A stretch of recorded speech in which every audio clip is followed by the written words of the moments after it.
আচ্ছা বাবা কিছু মনে করবেন না, দুর্গা পুজোর সময় সিঁদুর খেলা হয় না? জোরে বলুন। হ্যাঁ না না জোরে বলবেন। আচ্ছা সিঁদুর খেলা করতে গিয়ে যদি সিঁদুর খেলাতে মজা করতে যান, সিঁদুর ওকে দিতে গিয়ে একে দিতে গিয়ে সিঁদুর যদি মাটিতে পড়ে, আপনার স্বামীর আয়ু কিন্তু ক্ষয় হয়। খুব মাথায় রাখবেন, যারা প্রকৃত সতী নারী তারা সিঁদুর নেওয়ার সময় আঁচলটাকে এরকম করে পাতে কেন? যাতে সিঁদুরটা আমার মাটিতে না পড়ে যায়। শিক্ষা আছে কিন্তু, সিঁদুরটা যাতে মাটিতে না পড়ে যায়। তো সিঁদুর দেখুন, আপনারা যখন সিঁদুর খেলা করেন, আমি দেখেছি দুর্গা পূজার সময় আমাদের ওখানে মেয়েরা একে সিঁদুর দিচ্ছে, দৌড়ে ওকে দিচ্ছে, সিঁদুর মাটিতে পড়ে যাচ্ছে। সিঁদুর খেলার জিনিস নয়, সিঁদুর শ্রদ্ধার জিনিস, সিঁদুর ভক্তির জিনিস। এক চিমটি সিঁদুরের যে কি দাম, আপনার পাশের বাড়ির মেয়েটা যে বিধবা হয়েছে একমাত্র সেই বুঝতে পারছে এক চিমটি সিঁদুরের কি দাম। ওর কাছে গিয়ে বুঝতে পারবেন সিঁদুরের কি দাম। তাই বারবার বলবো, সিঁদুরকে অপমান করবেন না, যাতে মাটিতে না। কই কই বললো সময় মতো চেয়ে নেবো, কোনো অসুবিধা নেই। রাম রাজা হবে, দশরথ বললেন কাল সকালে রাজ্যাভিষেক হবে, সবাই দেখান রাম রাজা হবে। তখন কই কই ফুলের মালা গাচ্ছে। একটি মেয়ে কানের মধ্যে বিষ ঢালতে এলো। এ কই কই কি করছিস? মালা গাচ্ছি। কার জন্যে? রামের জন্যে। কেন? রাম রাজা হবে। মেয়েটি বলে উঠলো, রাম রাজা হলো তো তোর কি হবে? কৌশল্যা তো রাজমাতা হবে, তুই তো ভিখারিনী হবি। আচ্ছা বলুন তো মায়েরা, যে মেয়েটা কানে বিষ ঢাললো ওই মেয়েটার নাম কি? জোরে বলুন, সবাই মিলে বলুন। এমন ভাবে বলছেন যেন আপনাদের পাড়ার মেয়ে বোধ হয়। না না না, শুনে নিন, আসলে আপনাদের সংসারও মন্থরা আছে। এখানে কীর্তন শুনছেন মন দিয়ে, যদি আপনার কানে কেউ ফুসফাস করছে বুঝবেন মন্থরা পার্টি কিন্তু আপনার কাছে এসেছে। দেখে নেবেন আপনি, যদি কীর্তন খুব মন দিয়ে শুনছেন, যদি আপনার কানে কেউ বিষমন্ত্র দিচ্ছে জানবেন আপনার মন্থরা এসেছে। ও মায়েরা, এখন কথা হচ্ছে দেখুন, এ সংসারে কেউ যদি বিষ খায় সে হসপিটালে গেলে বেঁচে গেলেও যেতে পারে, কিন্তু কানে যদি কেউ বিষ নেয় ও তো মরবেই, গোটা সংসারটা নিতাই গৌর হরিবোল হয়ে যাবে। তাই বলবো কারো কানের বিষ নেবেন না। অনেক মেয়েরা বলবে তোর অত খাটাখাটনির কি দরকার আছে, ও বসে বসে খাবে তুই খেটে মরবি, এটা হচ্ছে বিষ, আপনার ভালো দেখতে পাচ্ছে না। আমি বলবো আপনি অমৃত নিন, হরিনাম নিন, বিষ নেবেন না, দেখবেন সংসার ভালো হবে। কই কইকে বলে উঠলো, কই কই তুই যে দশরথের সেবা করেছিলি রাম রাজা হবে, তুই তো কিচ্ছু পাচ্ছিস না। এক কাজ কর, তোর দুটো বর পাওনা ছিল তুই চেয়ে নিবি। কখন? আর সকালবেলায় রাম যখন রাজা হবে। তুই এক কাজ কর, বিছানায় শুয়ে পড়, নিয়ে বালিশে মুখ লুকিয়ে কাঁদতে শুরু কর। রাজা দশরথ জিজ্ঞেস করবে কাঁদছে কেন? তুমি তখন বলে দেবে আমার দুটো বর পাওনা আছে। রাজা দশরথ আজকে আনন্দ করছে, রাম রাজা হবে, সবাই আছে কিন্তু কই কই নাই। কই কই বালিশে মুখ চেপে কাঁদছে। কই কই তুমি কাঁদছো কেন? স্বামী, আমার আজকে আনন্দের দিন, আমি জানি তুমি দুটো বর চাইবো বলেছিল, চাইতে বলেছিলে, আজ আমি চাইবো। আরে চেয়ে না, আনন্দের দিনে রাম রাজা হবে। ও তবে শোনো, আমার প্রথম বর কি? রামচন্দ্রের 14 বছরের বনবাস। দ্বিতীয় বর কি? পুত্র ভরতের সিংহাসন। রাজা দশরথ চমকে উঠলো, কই কই তুমি যদি আমার চাইতে ছোট না হতে তোমার পা ধরে আমি বলতাম রাম আমার শুধু সন্তান নয়, আমার হৃদয়। রাম যদি চলে যায় তাহলে আমি কি নিয়ে বেঁচে থাকবো? না না, তুমি আর যা চাইবে চাও, আমার রামকে তুমি বনবাসে পাঠিও না। মায়েরা, ইনার নাম রাম। কে 14 বছরের জন্য বনবাসে যাবে, তাতেও দুঃখ নাই, আর রাজা হবে তাতেও আনন্দ নাই। রাধে রাধে। রামের কাছ থেকে শিক্ষা আছে, কিন্তু রাজা হবে এত লোকে আনন্দ করছে, রামের আনন্দ নেই। আবার সে যে চলে যাবে বনবাসে, সবার দুঃখ হচ্ছে, রামচন্দ্রের দুঃখ নেই। ইনি রাম, রাম মর্যাদা পুরুষোত্তম, এনার কাছ থেকে বহু কিছু শিক্ষা আছে, সবাই লক্ষ্য করুন। রামচন্দ্র যখন বনবাসে যাবে, কৌশল্যা এক বাটি দুধ তার মুখে দিতে গেল, সঙ্গে সঙ্গে কই কই দুধের বাটিটা কেড়ে নিয়ে বলল, দুধ খাবি তুই? কৌশল্যাকে বললো, এখন দুধ দিচ্ছ, বনে যখন 14 বছর থাকবে দুধ কে দেবে? রামচন্দ্র মনে মনে ভাবলো, মা কই কইকে বলল, তুমি সবকিছু ভালো করলে, এক জায়গায় গন্ডগোল করলে, আমার মুখ থেকে তুমি দুধের বাটি কেড়ে নিলে, একদিন দেখতে পাবে এক ফোঁটা দুধের কি দাও। মা গো, যখন তারপরে আমি কৃষ্ণ হব, তুমি দৈব কি হবে? তোমার কোল থেকে আমি চলে যাব নন্দালয়ে, সেই দিন দেখবে এক ফোঁটা দুধের কি কষ্ট। রামচন্দ্র বলেছিল, মা শোনো, সেই দিন তুমি কষ্টটা বুঝতে পারবে। রামচন্দ্র যখন বনবাসে যাচ্ছে, মায়েরা, ভরত কিন্তু মামার বাড়িতে ছিল, সে যখন এসে দেখলো রামচন্দ্র বনবাসে চলে গেছে, তখন মা কৈকেয়ীকে একটা বাড়িতে আবদ্ধ করলো। 14 বছর তাকে মা বললো না, রাক্ষসী বললো। শাস্ত্র বলছে মা যদি মায়ের মতো না হয়, তাকে মা না বললেও ক্ষতি নাই, তাকে মা বলা উচিত নয়, ত্যাগ করা যায়। বাবা যদি বাবার মতো না হয়, সেই বাবাকে ত্যাগ করা যায়। কে ত্যাগ করেছিল মায়েরা? ভক্ত প্রহ্লাদ হিরণ্যকশিপুকে ত্যাগ করেছিল। গুরু যদি গুরুর মতো না হয়, সবে সেই গুরুকে ত্যাগ করা যায়। বলিরাজা শুক্রাচার্যকে ত্যাগ করেছিল। গুরু যদি গুরুর মতো না হয়, তাকে ত্যাগ করা যায়। মায়েরা, রামচন্দ্র 14 বছর পর বনবাস থেকে আসছে, আর বিমাতা কৈকেয়ী কেঁদে কেঁদে বলছে, ওরে রাম, তুই তো আমার জন্য বনবাসে গেলি, তুই যখন বনবাস থেকে ফিরে আসবি, এক হাতে নবনীর ভাণ্ড, এক হাতে বিষের ভাণ্ড নেব। তুই যদি আমায় মা বলে ডাকিস, নবনীর ভাণ্ডটা তোর মুখে তুলে দেবো, আর তুই যদি মা বলে না ডাকিস, বিষের ভাণ্ডটা মুখে নিয়ে তোর চরন্তরে প্রাণ বিসর্জন করব। রামচন্দ্র 14 বছর পর বনবাস থেকে আসছে, আর ভক্তবৃন্দ গাইছে, জয় জয় রঘুপতি রাঘব। সবাই ধ্বনি, জয় জয় রঘুপতি রাঘব, রাজা রাম পতিত পাবন সীতারাম।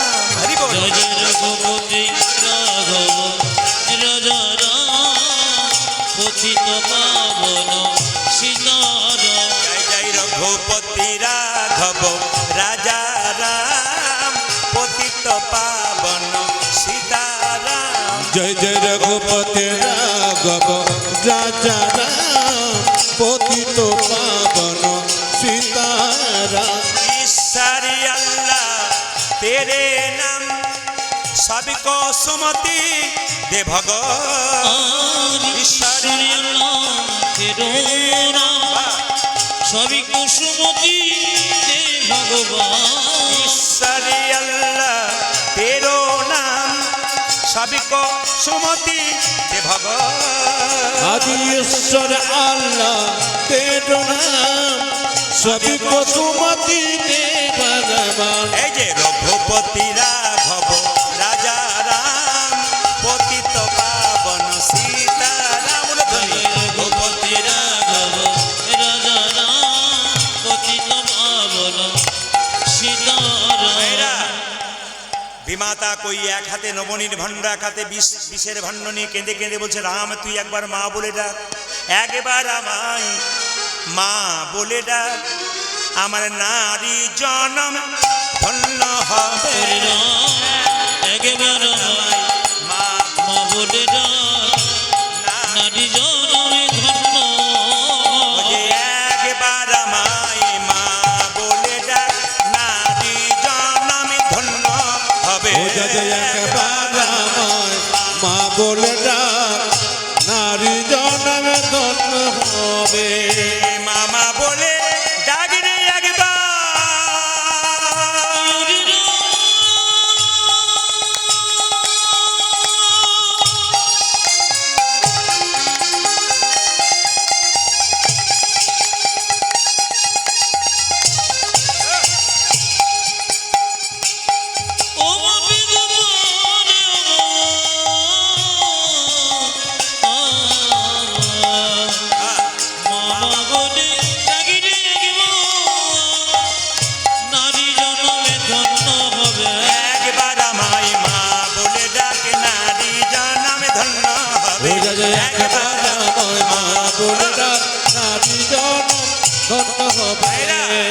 এরই নাম ভগবান রামচন্দ্র এসে বিমাতা কৈকেয়ী বলছে, মা তুমি কেমন আছো?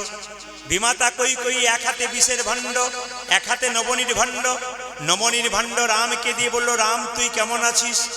কথা দে, আমার গর্ভে জন্ম নিয়ে আমার স্তন পান করে তুই আমার মনোবাসনা পূর্ণ করবি। ভগবান রামচন্দ্র বলল, মা এ যুগে তো হলো না, আগামী দাপরে কংসের কারাগারে কৃষ্ণরূপে জন্ম নেব, তুমি হবে মা দৈবকী, তোমার গর্ভে জন্ম নেব, তোমার স্তন দুগ্ধ আমি পান করব না। মা সেদিন কৈকেয়ী কেঁদে কেঁদে বলেছিল, আমার দুগ্ধ যে তুই পান করবি না, আমি যখন দৈবকী হব, দেখবেন কোনো মায়ের যদি বাচ্চা হয়, বাচ্চা মরে যায় হয়ে, কিংবা বাচ্চাকে কেউ নিয়ে চলে যায়, মায়ের দুধ দেখবেন আপনি মাটিতে পড়ে যায়। বলছে আমি যে দৈবকী হব, তুই যে কৃষ্ণ হবি, তুই যে নন্দালয়ে চলে যাবি, তা আমার দুগ্ধ যখন মাটিতে পড়ে যাবে, সেই দুগ্ধটা কি হবে? রামচন্দ্র বলল, মা গো, তুমি যখন দৈবকী হবে আমি কৃষ্ণ হব। আমি যখন অন্ধালয়ে চলে যাবো তোমার দুগ্ধ মাটিতে পড়বে, যে মাটিতে দুগ্ধ পড়বে ওই মাটি থেকে কলিযুগে চিরের মালসা তৈরি হবে। এই যে চিরের মালসা দেখতে পাচ্ছেন না, এই মালসার মাটিটা প্রথম কোথায় হয়েছিল? দৈব কৃষ্ণ দুগ্ধ যেখানে পড়েছিল সেইখান থেকে মাটিটা নিয়ে কিন্তু চিরের মালসা তৈরি হয়েছিল। কি শিক্ষা আছে দেখুন কীর্তনের মাধ্যমে। সঙ্গে সঙ্গে বললো, তাহলে এক কাজ কর। বলে, কি কথা দিলাম?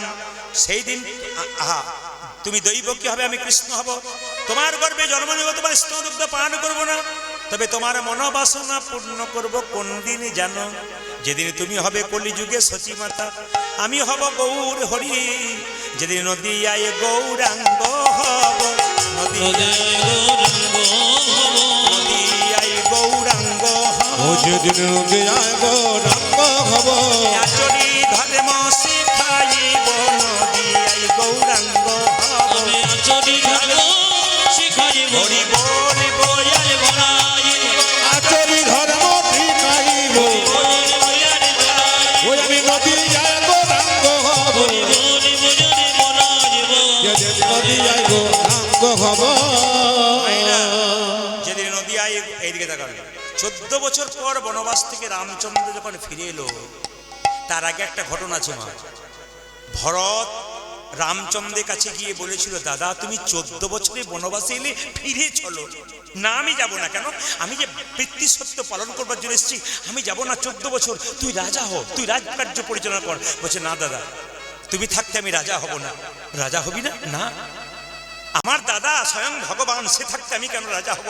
আমি হব না। আমি কি করে রাজা হব? তুমি যে আমার দাদা। এরকম সম্পর্ক দাদা ভাইয়ের মধ্যে ছিল, রামচন্দ্র শিখিয়ে দিয়েছে।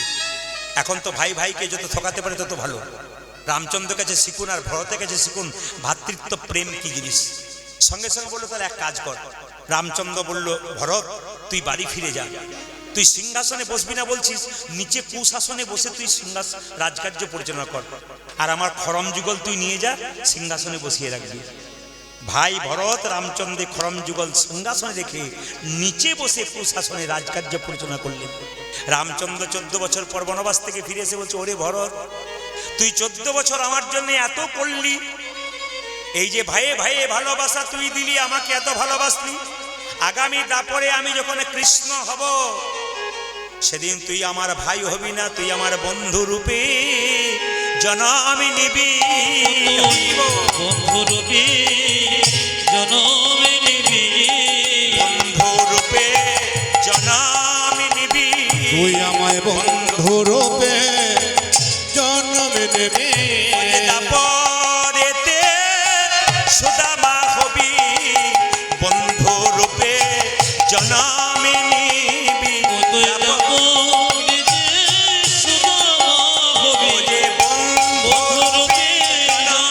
ও দাদা দাপরেতে সুদামা হবে, ও তুই দাপরেতে সুদামা হবে, ও তুই বন্ধু রূপে জন্ম নেবে।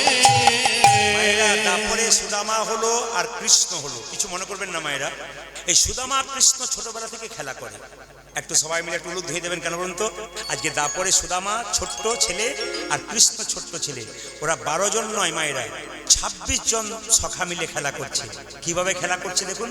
কানাই খেলিছে বিনোদ খেলা গো, কানাই খেলিছে বিনোদ খেলা, কানাই খেলিছে বিনোদ খেলা গো, খেলিছে বিনোদ ও কানায় খেলিতে বিনোদ খেলা গো, কানায় খেলিতে বিনোদ খেলা। ভগবান যখন খেলা করে তখন মায়েদেরকে উলুদ হয়ে দিতে হয়। কানাই খেলিছে বিনোদ খেলা গো, কানাই খেলিছে বিনোদ খেলা, কানাই খেলিছে বিনোদ খেলা গো, খেলিছে বিনোদ খেলা।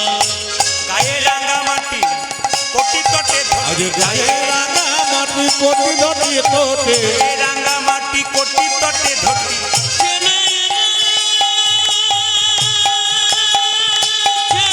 রে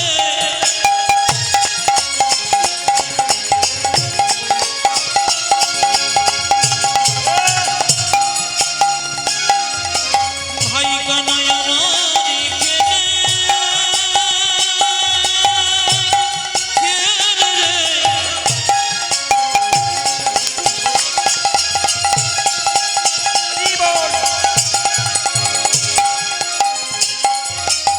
সখাগণ কেন যে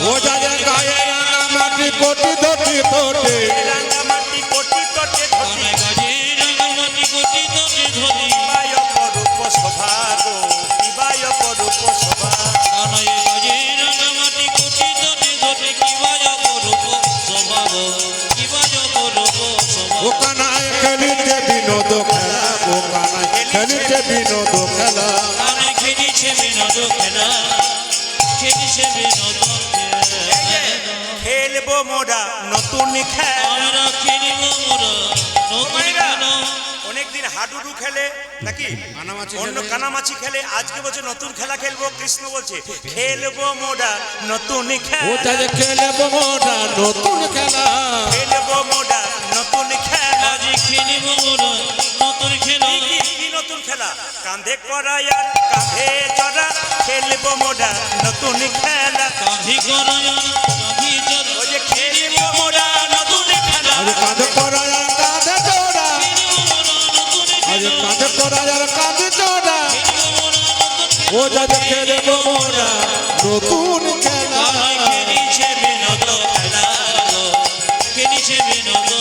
ও কানায় খেলিতে বিনোদন খেলা গো কানায় খেলিতে বিনোদন খেলা আচ্ছা আচ্ছা আচ্ছা জোরে বলুন রাধা রানী কি ঠান্ডা লাগছে না তো জোরে বলুন শ্যাম সুন্দর কি মহাপ্রভু এমন কৃপা করেছে আপনাদের মাথায় এত করে নেবার দরকার হবে না কেন কৃপা করেছে এত ঠান্ডা দেয়নি মাঘ মাসে বলে না কাঁড়া সিং কাটে মানে কাঁপে এ কথা বলে নাকি মানে পুরোপুরুষে মায়েরা তো এখন সবাই লক্ষ্য করুন আপনারা যারা এসছেন এত ঠান্ডা মাঘ মাসে কিন্তু কোনো ঠান্ডাই নেই মহাপ্রভু কি কৃপা দেখুন কেন আপনাদের পরীক্ষা করে দেখছে যে ঠান্ডা দিলাম না আরাম দিলাম তোরা কতখানি নিতে পারিস সেটুকু দেখবো 365 দিন ঘুমাচ্ছেন একদিন ভগবান পরীক্ষা করছে সত্যি কি তোরা আমার হয়ে এসেছিস আমার হয়ে কতটা এসেছিস সেটা পরীক্ষা করছে সবাই লক্ষ্য করুন যে যেখানে বসেছেন